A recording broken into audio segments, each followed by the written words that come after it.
So you may call her abuela, grandma, granny. For my cousins and I, we call Merlise Von McIntosh Henderson Nana. And so, yeah, maybe like in your family, Nana was the matriarch, and she ruled us with a grace and dignity and wisdom and strength. Her eyes, they showed so many experiences, but you know she wouldn't tell us anything about it. So as a child, I had to nag her with constant questions just to learn anything. And what I learned was, Nana wasn't just Nana. Nana was Merlise. And as a little girl, she had these big dreams about leaving Key West and becoming a missionary. She was actually recruited to go to college for sociology by Mary McLeod Bethune. But as she put it, instead of coming out with her BSN or her BS, she came out with her MRS because she married my granddaddy, who himself, he wanted to go and be a doctor, but he was called off to war. So their dreams met up with family obligations, and thus they were deferred. But she didn't want to have that for any of her children and grandchildren. Nana encouraged us to dream big and go for it. And what she would do to help us was pray. She was a prayer warrior, and she let us know that all things were in the hands of the Master. Nana had many sayings, and one which really sticks out to me is, never trouble trouble till trouble troubles you. I didn't really understand the magnitude of what she was saying, but in September 30th, 2010, my Nana died 2 weeks after diagnosis of stage 4 endometrial cancer, and I missed her by a day. My granddaddy, he died 13 days later. Troubled. I was very troubled, but thank God for my mother. She allowed me the space to fall apart, and that's exactly what I did. For about 6 months, I didn't even get out of bed. I was just wrestling, trying to figure out why. While I was doing that, I didn't realize that God was rearranging me. And even with my anger, God pushed me out of bed. And as Paulo Coelho says in his book, The Alchemist, the universe conspired to help me. I became a staffer for a presidential campaign during the year when the Supreme Court expanded birth control for women, right? But I only kept hearing about younger women. I was like, what about nanas? What about the postmenopausal women? See, I don't know if you realize, but when we talk about women's health, we default to thinking about younger women or maternal health. But what about the women and the conversations of those who are beyond the pregnancy season? So I was frustrated yet again.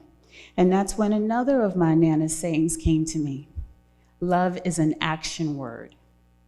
I loved my Nana, right? But it seemed like from beyond the veil, she was telling me, do something. So the missionary, now divine, was handing me a baton and handing me a mission. So with love and action as my mission, anger as my fuel, I began asking questions. The very first thing was, okay, how could a woman, a breast cancer survivor, go undiagnosed with a symptomatic cancer? According to the Society of Gynecologic Oncology, gynecologic cancers, especially those including, of course, we're talking cervical, vaginal, ovarian, vulvar, and endometrial cancer like my mom, like my Nana, those are all symptomatic, and they include symptoms like pelvic pain, pressure, vaginal discharge, vaginal bleeding. Why weren't the doctors asking her about the symptoms? Why didn't she say anything about it? Why? The why and unanswered questions led me to go and get my public health degree, where I designed a research study studying postmenopausal women's attitudes, knowledge, and beliefs regarding their continued gynecologic care.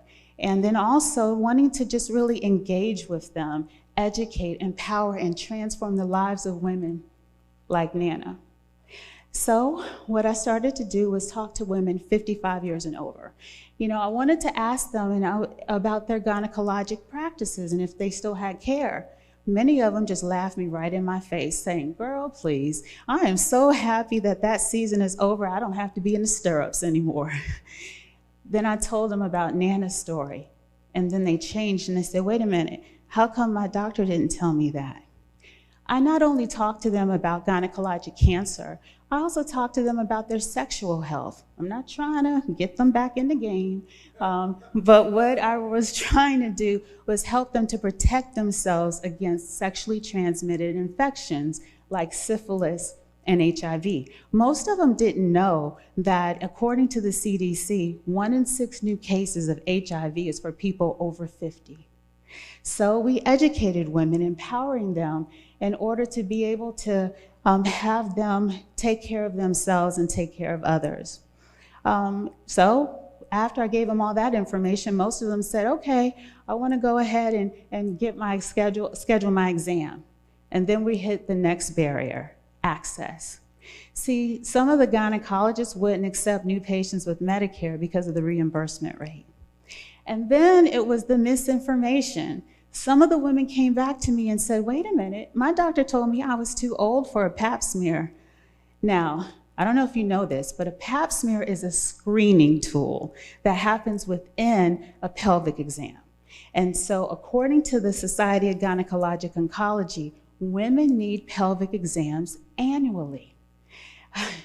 And so it was just really disheartening to know that these women did not have that information. So we provided that. And not only did we provide that, but we wanted to make sure that together we could change the narrative of what it meant to be a seasoned or older woman and reframe that idea of aging and to disrupt the feelings that they have that they're invisible to you. Please see them and stop calling them old. When you say old, think about it. It is trash, ready to be discarded, irrelevant. We call them seasoned. And for those of you who are the foodies in the audience, y'all know if the food is seasoned just right, the longer it marinates, the better the flavor. And so think of aging like that. With each year, celebrate their nuance and their gained experience. And just make sure that not only do you do that, just think that, yeah, they may be spicier, but don't just think that a younger woman's body is the sexy one or is the one worth fighting over or fighting for. Consider the seasoned women. They want you to consider them, to consider their vitality, their beauty, to make their vaginas great again too. Before my Nana died, she also reminded me that we finish our work. So I've been really happy that, and hopefully I'm making her proud, being loyal to this mission for the last 13 years. And I've been honored to walk alongside some seasoned, empowered women. We need you to fight along with us. Help us change the stories of seasoned women. Help us to make sure that our physicians know that women's health is a lifespan. And just because you're aging doesn't mean you do not deserve preventable health care or treatment. So I want you to do this for me. If you're sitting in the audience, look to someone who's next to you who may not be as seasoned. Take a good look at them. Know that they may have the privilege of being seasoned one day. Look them dead in the eye and you tell them you're worth it. Now I want you to imagine them with a little gray hair, some wrinkles. Aren't they still worth it? When you go home and you leave from here, I want you to call your Nana. Tell her she's worth it. Go ahead and schedule an appointment. Take Nana to the doctor. And I want you to join us in our mission to tell seasoned women all over that they are worth it and that seasoned women's health matters. Thank you to my ancestors.